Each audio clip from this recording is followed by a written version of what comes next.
Reasons 99% of Shopify POD stores fail and how you can be in the top 1%. Let's get into it. First up, reason number one, people give up too early. Reason number one that most Shopify print-on-demand stores fail, people give up too early. People give up too early. So first of all, print on demand is not get rich quick. It is not a get rich quick scheme, okay? Most people, what happens is they see a bunch of ads from some drop shipping people. They see screenshots in Facebook groups of these big revenue numbers or on Twitter or wherever they are, and they get kind of sucked into this get rich quick kind of thing, right? There definitely is money that can be made in print on demand. Definitely, absolutely, without a doubt. I've made boatloads of money in this niche. We have many, many merchants that have made tons and tons of money in this niche. You can make a lot of money in this niche, but it is not get rich quick. That's an important distinction. You need to know from the outset that it's not get rich quick. Let's set proper expectations now so you're not down on yourself in a month or two when you haven't seen the numbers that you want, right? You should expect failure, right? You should expect failure with any new thing you set out to do. You should expect failure, but you should also expect growth, right? You should also expect growth. With failure comes growth. Every time you fail,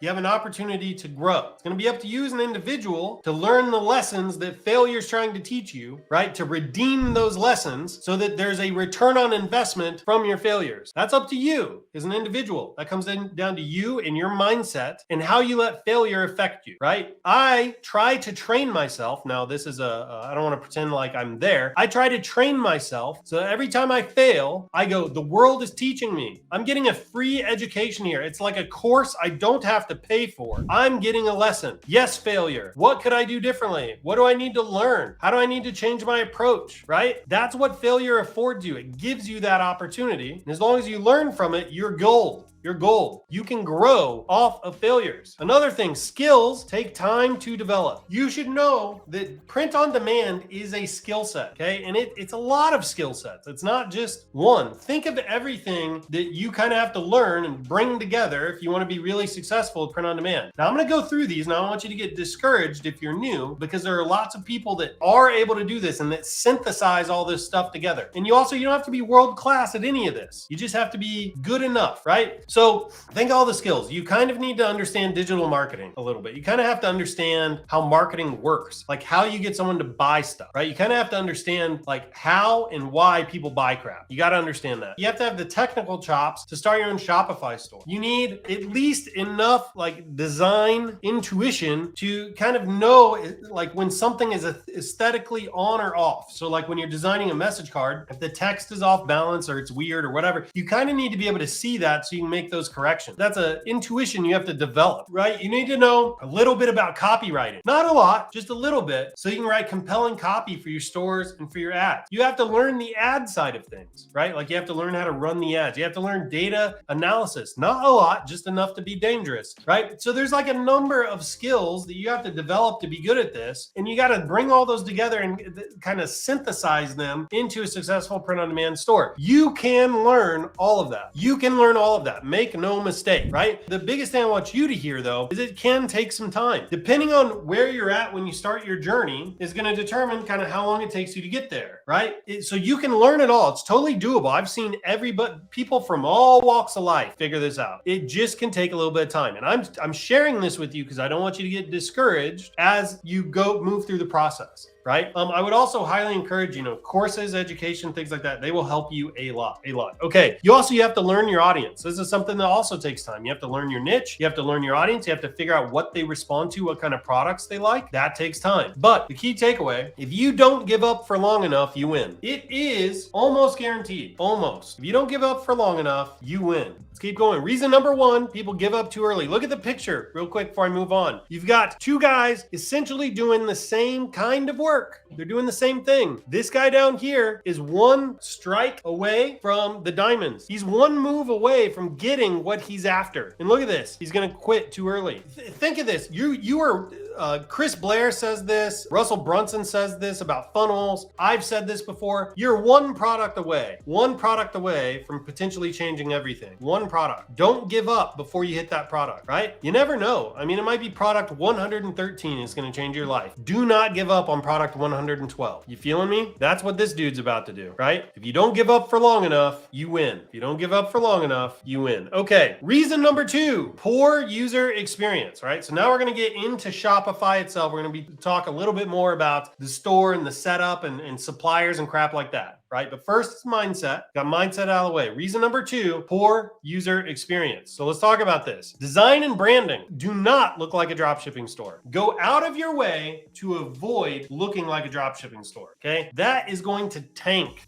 your conversion rates. If you do this wrong, you're going to hurt. You're just going to shoot yourself in the foot. Okay? Do not look like a dropshipping store. In 2020, dropshippers burned a lot of their merchants. They screwed over a ton of sellers. And now buyers, they're very wary of the type of stores that they buy from. Any buyer that purchased an item and never got it, right, or got the wrong item or got the item 6 weeks later and the store was shut down or whatever, they're very weary about buying from low trust stores, okay? So you've got to do a little bit more work to overcome that. Now, as we move forward, so do not look like a dropshipping store. Here's some tips on how you can do that. Avoid countdown timers. Just look, when you start a new Shopify store, you go into the app store, you download all these apps, you're trying to add all these bells and whistles to your store. And it's very tempting to start adding countdown timers and things that drive urgency and scarcity and pop-ups and all this. Do not do any of that. Don't do it. Don't do it. Okay? It's going to lower the perceived value of your brand in the eye of the buyer. Trust me on this. Avoid countdown timers. Avoid Wheelio. Wheelio was a great app for a while. It really was. It can kind of get in the way now, especially if you don't implement it right. Okay? I'm not saying there's never a case where you don't want to use Wheelio, but if you're brand new, you probably shouldn't mess with this kind of stuff right now, right? It's going to pop up. It's going to distract the user. If you don't implement it right, it's going to hurt you. Avoid Wheelio. Avoid pop-ups, okay? Avoid pop-ups if you can. You do not want pop-ups on your product page. It's going to hurt you. Trust me. Trust me on this. It will distract the buyer. If you are spending money and you're trying to get a buyer to click your ad and land on your product page, all you want that buyer focused on is buying. You just want them to make a decision. Is this for me? Is this not for me? Do not interrupt that decision-making process with a pop-up to like capture their email or something like that. You don't do that. Don't do that. Okay. So avoid clutter, countdown timers, all this stuff. Try to avoid it. You want a maximum of 2 to 3 colors, right? Do not have 7, 8, 9, 5 colors, whatever, on your brand. It can just look busy and all messed up. Okay. Just try to pick out 2 to 3 really good colors that all kind of work together and go with those. You can use tools like Adobe Color. You can use Coolers, COOLERS.com is what I think it is. There's all kinds of websites out there that will help you define a color palette for your brand, right? Just use those, pick 2 or 3 colors and be done. Be done. Have a maximum of like 2 fonts. Typically you'll have 1 font for headers and 1 font for the body, or you can use the same font, but don't do more than that. It gets too busy, right? You need a clean layout. Use lots of white space or negative space, right? Make sure that your alignments are all good.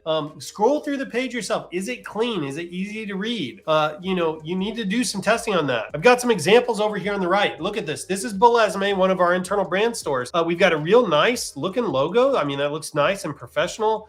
You've got 1 font throughout. It's very cool. It's easy to read. We've got lots of really good space, use of negative space here. The eye, it's very easy on the eye. The brand colors, we've got the purple and the black going on. It's good. It's easy. It's easy. Right? Perfect. Notice also, this is a free tip. I'm showing you the mobile versions of the page. You need to be building your website for mobile. If you're driving traffic online, there's a good chance 90% plus is going to come from mobile, not from desktop, right? So make sure you're optimizing for mobile. So all my screenshots throughout here, most of them are all going to be mobile because it's all you really should care about. You should be prioritizing mobile over desktop, okay? You need a good clean layout. Notice as I scroll down the page here, just how clean it is, right? It's really easy to navigate. You need a professional logo. Look, we got it up here. Don't agonize over the logo. Don't spend too much time on the logo. Seriously, a brand name with just like a real simple icon usually works for the logo. You don't have to get crazy. So don't do that. I sold multiple millions on a store where my logo was literally, it just said my store name and it had the little gift box icon that I got off of like Google Images, right? So just don't overthink it. Don't overthink it, right? Just keep things simple. And then finally, you want to carefully display reviews. So notice here as we scroll down, the reviews are all down here at the bottom. They look perfect. They look perfect, right? Carefully display your reviews. Avoid clutter, avoid busyness. Keep it clean, keep it tight, make it feel like a really well put together brand. Make it feel like it's a big company in a sense, all right? That's what's going to make people trust it. Another issue in this poor user experience is sites loading too slow. A site loads too slow, right? A slower page response time results in increased page abandonment. So if you look at this chart I have over here on the right, this was a study, I believe it was done by Google. The longer your page load time is in seconds, so that's the x-axis here, the higher your abandonment. That's the y-axis here. So you can see at about 10 seconds, you've lost 35 or 40% of all your traffic at 10 seconds. I'm guessing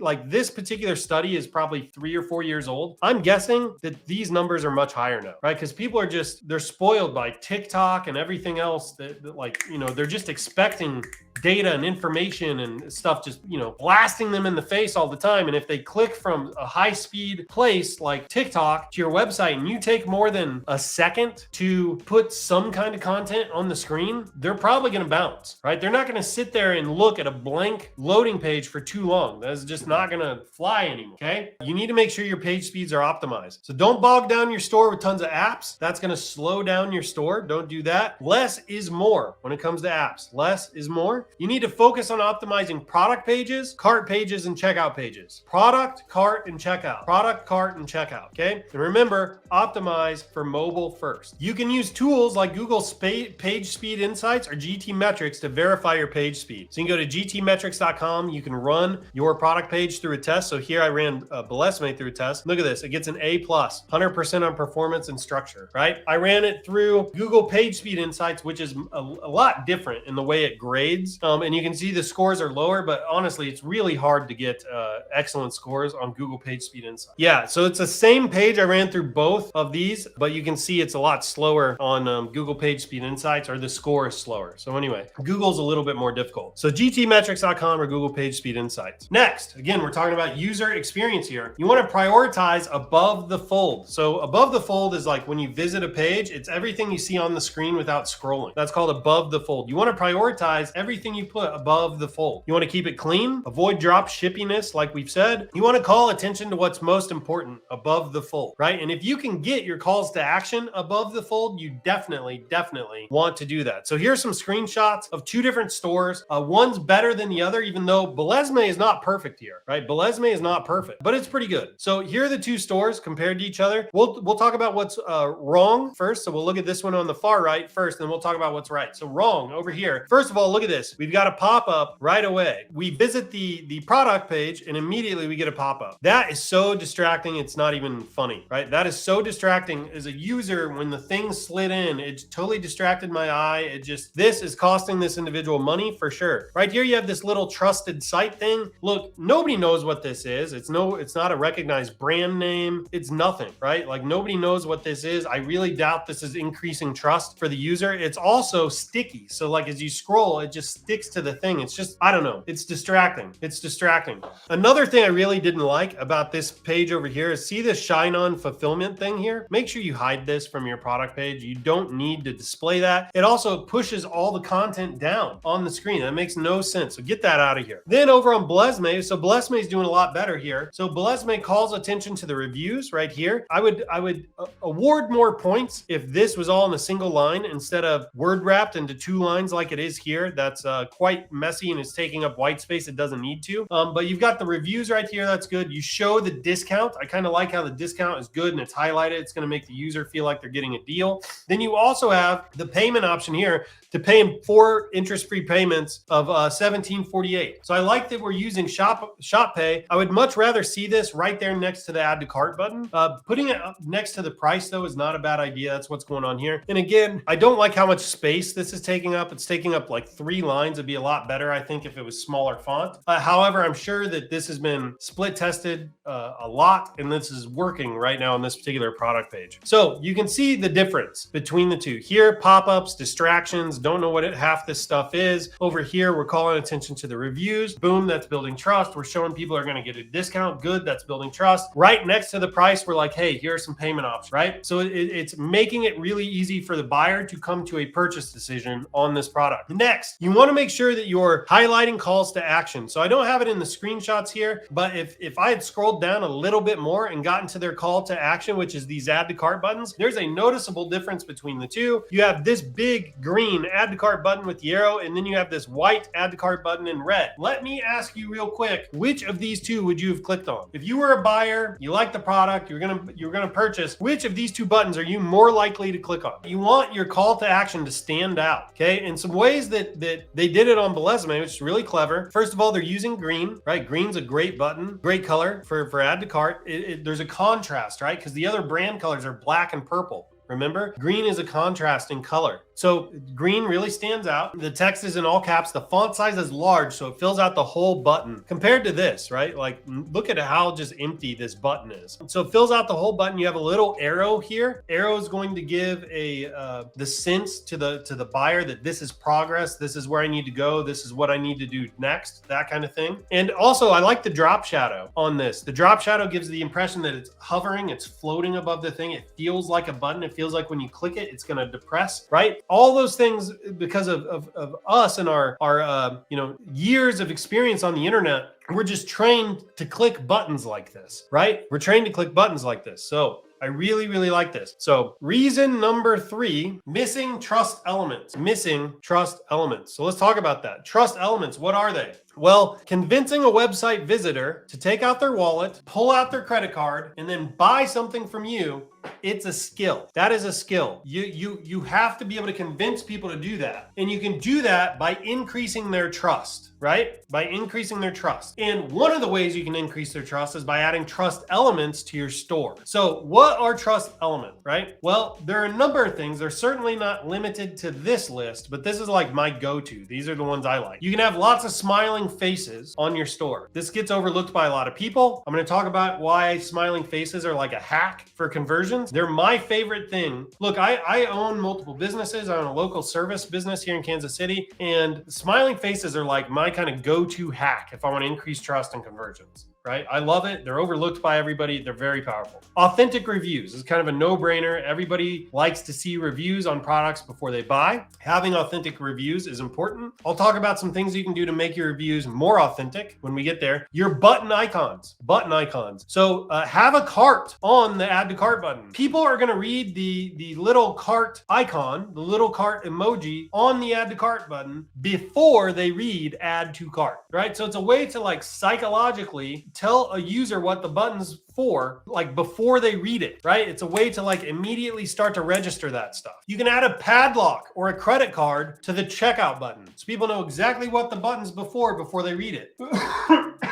You can add a delivery truck icon to the shipping button. So people will know kind of like psychologically at a subconscious level what each of the buttons are for. They'll imply action or defer action from the click, right? It's helpful. It is helpful. By the way, we've done tests on this before, and adding these things to the buttons does increase conversions. I'm sure it's specific to demographic, right? Like depending on your demographic, different icons may work, different tricks will work. But in our testing, this has improved conversion. You want to use real scarcity and real urgencies. Don't use countdown timers. There are other ways to do real urgency and scarcity. I'll talk about those in a minute. And then add padlocks and security icons to the checkout page. So I'm not talking about the button, I'm talking about the page itself. On the checkout page specifically, where you're asking the user to get out a credit card, it is very helpful if you add padlocks and just different security elements, trust elements to the page so that you can better convince them to buy from you. Okay? Smiling faces, smiling faces. So look at this. This is Belesme. I've taken this directly from the little site scroll that I did here. Notice the site scroll. Look at all these pictures. Make a mental note of all the pictures that you're seeing here. Let's let it go through one more time. Look at that. Do you see all the smiling faces? Look at this. Everybody's smiling. Everybody's happy. The reason this is a conversion hack is because people connect with people. They don't connect with websites. They don't connect with brands. People connect with people. By the way, you've seen the trend on this growing for ages. It was Steve Jobs at Apple, then it becomes Tim Cook, right?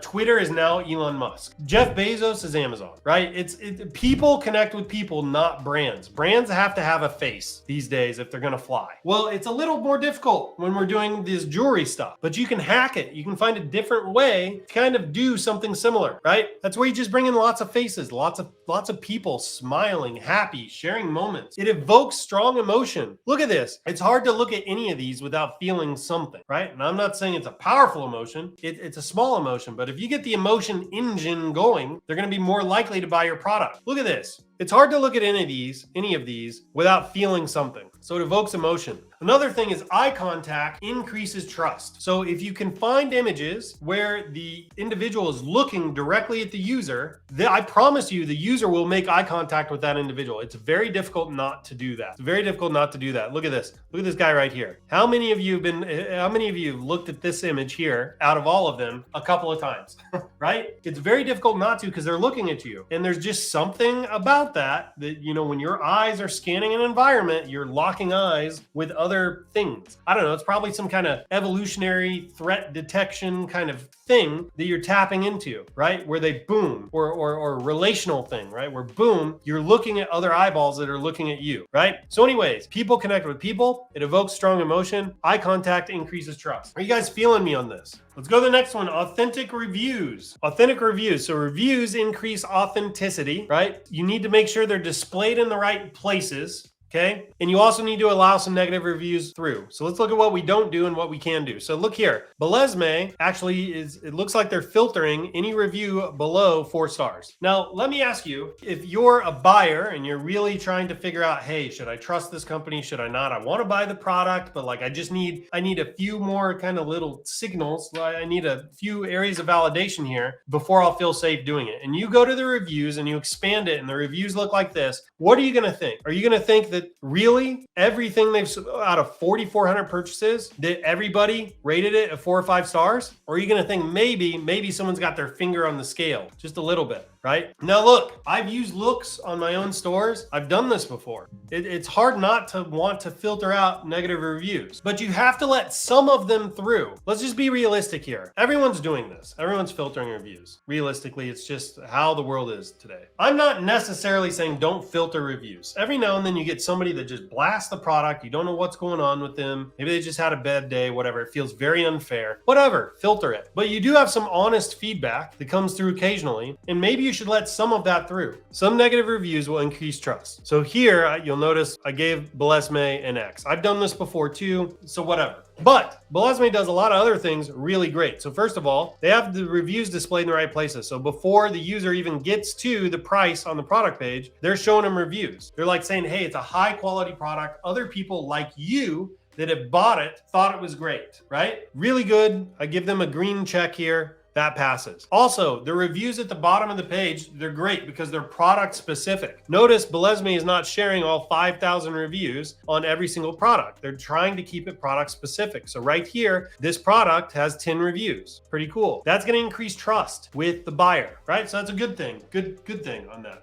All right, next, let's talk about button icons. Button icons, so having a card on the cart button, credit card, or a padlock on the checkout button, truck on the shipping button. So notice down here, this is what you don't do. You have an empty add to cart button.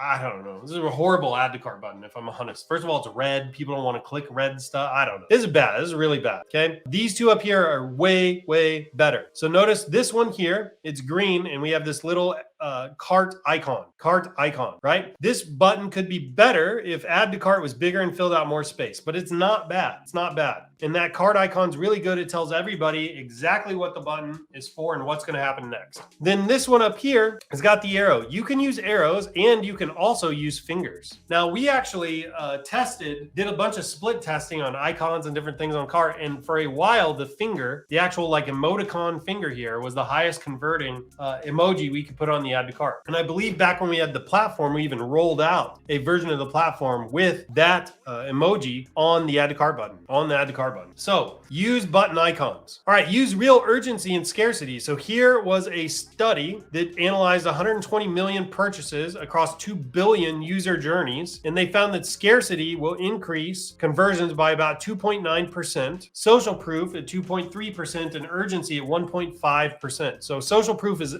reviews, right? Scarcity is like limited quantity, limited supply, and urgency is like, hey, the deal expires soon. So here's some ways you could potentially add real scarcity and urgency to your product. So first of all, there are a lot of options here. You have to use your imagination. You need to put your marketing hat on and get creative, right? Get creative about how you can do this, and try not to use easy cheats in Shopify apps. Okay, here's how Etsy does it. Etsy's really clever here. They'll show you how many people have a product in their cart, right? That's kind of a reverse scarcity thing, right? It's showing that the product's in demand, that lots of people are buying it. It's really good. It's really smart that Etsy does that. So I'm sure there are Shopify apps where you can do the same thing, where the app will show how many people have in their cart. Here, we've got some text that's driving urgency, and the urgency is being created around Christmas delivery. So every year, ShineOn guarantees Christmas delivery up until a certain date. And if you put that on your product page, like this, where it says order in the next 2 days for guaranteed Christmas delivery, and then the next day you change it to order in the next day to get guaranteed Christmas delivery, and then the next day you put it's the last day to get guaranteed Christmas delivery, that drives urgency. It creates urgency, and it will increase conversion, right? You can do that around limited time discounts. You can do it around holidays. You can do it around all kinds of stuff. You just have to use your imagination. What you should not do is this right here. The cart page will expire in 9 minutes, 45 seconds. That's fake. The cart page is not actually going to expire in 9 minutes and 45 seconds. Don't do this stuff. Don't do this stuff. I will tell you that Facebook and TikTok, these platforms are getting smarter. They're crawling your pages. They do not like this stuff. Just avoid it. Try to keep it real and authentic. Okay. Having padlocks and security icons on the checkout page. Now, remember, we're talking about trust elements, things that get that customer to trust your brand and your website more and be more likely to make a purchase. So remind people they're in a secure checkout, right? This is what you want to do in the checkout page. You want to remind them that what they're about to do is safe, that their data is going to be secure, it's going to be encrypted, that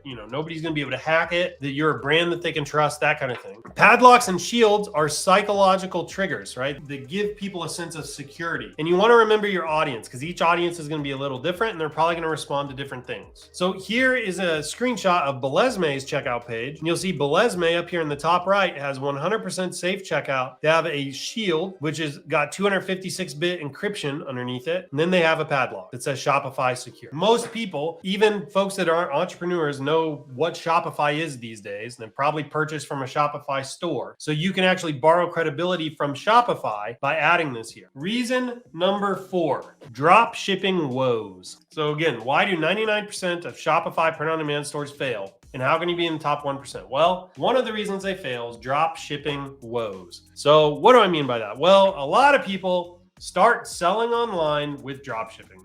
They don't do print on demand, they do drop shipping. Why? No idea, but it's where a lot of people start. It's probably because of the Facebook ads and the gurus and all that kind of stuff that do drop shipping. Well, look, drop shipping from China is hard. It's definitely got some drawbacks. First of all, you have horrible shipping times. So look, if we order this product today, it's not going to be here until May 28th. It's not going to be to your customer, rather, until May 28th. That's 2 months. Now, this is admittedly a long shipping time for a drop shipping store. However, they're usually like 2-3 weeks out. We live in the world of Amazon 2-day shipping. Here, it's even worse than that. It's getting really crazy out there. I bought a laptop recently from Apple, and when I was checking out, they actually had an option where I could buy this and I could get it delivered within 2 hours. 2 hours. That's crazy, right? Now that's Apple. Not everybody's doing that. My point though is that is the direction things are going. People are spoiled by Amazon Prime. Amazon Prime's got 2-day shipping, same day shipping, next day shipping. Like they're constantly speeding things up. This is going to kill you. So slow shipping. And it's going to hurt conversions. It's going to make your customers upset, right? And if you're brand new and you're just starting out, you don't need that. Trust me. ShineOn on the other hand, right? ShineOn on the other hand, if somebody orders in the USA, typically once it ships, we can have it delivered in 2 to 5 business days. So we're talking a week or less. If they're ordering to Canada, we're looking at 5 to 10 business days. UK and EU is 3 to 7 business, right? So like we can even get a product to Australia in about the same time it takes China to get a product to the US. It's pretty crazy. So if you're new, you do not need to deal with this. It's just going to hurt you. It's going to suck. Next, you have incredibly high disputes when you're drop shipping. It's because people order something and they're waiting around, and after 2 weeks they go, you know what, I don't even want the product anymore. Or they're going, is this product ever going to get here? Or the tracking stops working because tracking is a nightmare between China and the US, and they file a dispute, right? They file a dispute. You get too many disputes, you lose your PayPal account, your credit card company starts getting angry at you, Stripe will put freezes on your money. It sucks. You just do not need to deal with that, right? There is a screenshot that Mario Menduni shows, and there's a screenshot he shows where they drove, I think it was like 10,000 orders or something like that, and they had like less than 100, like 2.02% or something like that. Right? And that was with ShineOn. It's because our product quality is high. We deliver it really fast. You have very few returns. Start with print on demand. Start with ShineOn, the best print on demand company on the planet. You can avoid all of this. More than one person in my network has been screwed by dropshipping manufacturers and lost everything. I just did an interview with Ace Swinger. Ace Swinger got screwed over by dropshipping manufacturer and had to start over, literally from the bottom, and work his way back up. It's not worth it, people. It's not worth it. Avoid dropshipping at all costs. Go with print on demand. Go with ShineOn, the best print on demand company on the planet. Reason number 5, you're not testing enough. You have to test everything if you want to be successful in print on demand. Everything. I mean that. You are a professional tester. Your job is not creating products and running ads and making sales. Your job is testing. Seriously, you're a professional tester. What do you do all day? You're testing. This is really, you need to reframe what your job description is. It's really about testing. You're testing phrases until you find a winner. Then you're testing designs until you find a winner. Then you're going to test ad creatives until you find a winner. Then you're going to go test calls to action and side cart versus cart page and button colors and interests and 10 million other things. And you're going to dial in this funnel that's just screaming for you and just dumping money into your bank account. But you get there through testing. Everything. You test. You never stop testing. You're not even a merchant. You're a tester. So you can do A/B testing, right? You can do multivariate testing. It doesn't matter. Test. Never stop. If you're new, you want to start with phrases. You got to find a phrase that sells. You find a phrase that sells and you can build an empire on top of it. But it all starts with the phrase, okay? Make educated guesses about all this other stuff until you have a phrase that's winning. Feeling me? We're getting a question. How do you test? Well, for phrases, it's simple. Make a design template in Canva. It can be like a message card with a white background, and you pick a niche. Pick like the daughter niche or the wife niche or whatever your niche is. Pick a niche, and then all you're going to do is you're going to test like 50 phrases to that niche, like 50 of them. I'm not kidding. Test 50 phrases going to the same niche on the same message card. Boom, boom, boom, boom, boom, boom, boom. After 50 tests, look at your data, grab the best top 2 or 3, and then start iterating on that. Iterate on the phrase. Iterate on the niche that the phrase is to. Iterate very carefully on the design. You get 2 or 3 designs that are popping for you and making money for you, right? And once you have it dialed in, it's making money for you, then you test the creatives. So by creatives, I mean different images in the ads. You test UGC, you test ShineOn mockups, you test video, and you get that really dialed in until you have one of those that's just absolutely screaming fire for you. Then you go to your product page and you start tweaking it. Does changing the name of the product do anything? Does changing the add to cart button do anything? Does changing the discount do anything? Are there different upsells that you should put on there? Do people like it with gift wrap? You just go crazy with that, right? And you get that dialed in, and get it freaking screaming fire for you too, and dumping money into your bank account. And then you test the next thing in the funnel, right? And you test until your funnel is so ridiculously tight that even when somebody comes in and competes with you, they do not stand a chance, because your funnel has 150 more hours of your work and dedication and effort put into testing it than theirs does. And since they're looking for easy money, and since they don't have the mindset that failure leads to growth, since they're wanting a get rich quick scheme, they quit. But since you know that if you don't give up for long enough, you win, you're hanging on, right? And you're the one being rewarded with the profits. That's how you test. Let's quickly recap, and we're going to wrap this up. Reason number one, giving up too early. A lot of you, even though you just listen to this whole session, you're still going to have something inside of you that feels like, or that expects success to come easy. You're going to feel like or think this should be get rich quick. Or you're going to run a few tests and you're going to get discouraged and you're going to quit. For some of you listening to this right now, that all the events in the past have culminated into this present moment for you, and you're here for a reason, and you are going to walk away from the opportunity. You're going to quit. I hate to say that out loud. I hope that you're being challenged by this right now. I hope you're feeling fire in your chest right now as I'm talking. Like, hell no, that ain't going to be me. That might be the person left of me. It might be the person right. It ain't going to be me, Michael. I hope that's what you're thinking right now. Because some of you are going to quit. Probably the majority of you are going to quit. But a few of you will get the message. A few of you are going to know that when you fail, it's a chance to learn. It's a chance to grow. That if you don't give up for long enough, you will win. That this is a skill set, and it's okay if it takes time for you to develop your skill set. It's going to take time for you to win. It's okay if that is you. And the people that hear that message and commit to this and are in it for the long haul, that know if they don't give up for long enough, they win. Those are the people that will see some success from this. Obviously, I can never guarantee anything. My internet lawyer would be very mad at me if I did. But if you have that kind of mindset, it's going to take you far in life. So, reason number one is giving up too early. Do not be that person. Challenging you right now. Do not be that person. Reason number two, poor user experience. Pages load too slow. Your brand is a mess. It looks too dropshippy. That kind of thing. Missing trust elements. No smiling faces. No authentic reviews. Your buttons suck. Like this one down here. You're not using real urgency or scarcity. It's fake and people are seeing right through it. Like this one right here. You don't have padlocks, security icons, or other trust elements on your checkout page, and it's hurting your conversions. Reason number four, you tried drop shipping and you got screwed, right? Slow shipping times. Your customers are mad. They don't like slow shipping. They're disputing their orders. They're taking money out of your pocket because you're using a drop shipping supplier. Worst case scenario, your drop shipping manufacturer completely screws you, does a rug pull. You place an order for like 2,000 items or something like that, and they bail on you, right? And good luck getting any of that money out. Good luck suing this person that's in China, right? Think about who you're doing business with. It's not worth it. Don't drop ship. Reason number five, you're not testing enough. You're not testing enough. You're not testing enough phrases. You're testing 5 phrases and you're getting upset because you haven't found a winner when you need to be testing 50. Get your mindset right. Get your expectations right. Phrases are just the start. Once you get a phrase dialed in, you got to go to